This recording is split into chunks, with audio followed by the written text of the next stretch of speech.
Et bonjour tout le monde, on se retrouve pour le 7e épisode sur Pierre Choderlos de Laclos. Donc de Laclos, on pourrait se dire oui, c'est pas très connu, mais en fait il a écrit un livre très connu dans la littérature française, qui sont les liaisons dangereuses, donc j'étais obligé d'en parler. Donc c'est parti.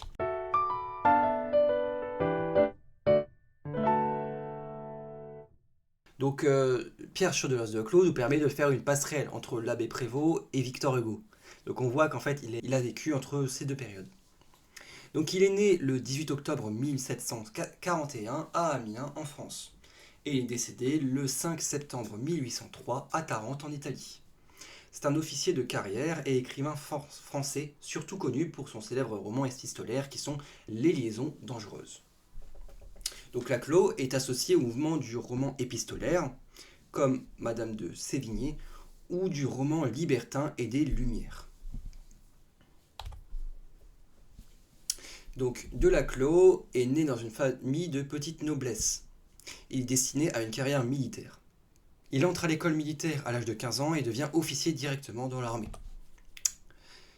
Il commence ensuite à écrire pendant son service militaire, mais son activité littéraire reste d'abord une sorte de passe-temps. Et il écrit des poèmes, des pièces de théâtre et des romans. Mais c'est les liaisons dangereuses qui le rendra célèbre. Donc d'ailleurs, on peut en parler, des liaisons dangereuses. Ce roman est publié en 1782. C'est un roman épistolaire, donc avec des lettres.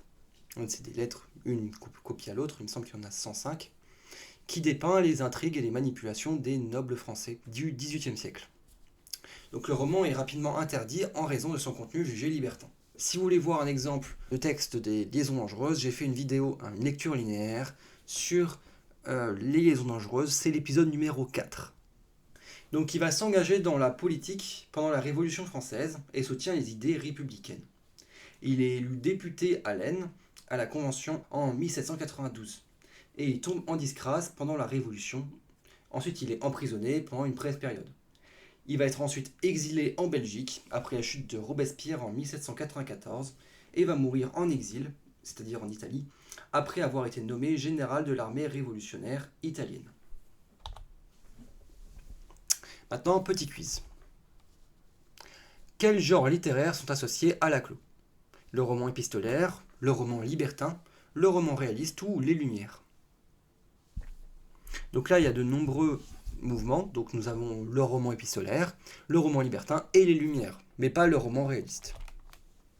Quelle vision politique Laclos s'est-il engagé pendant la Révolution française?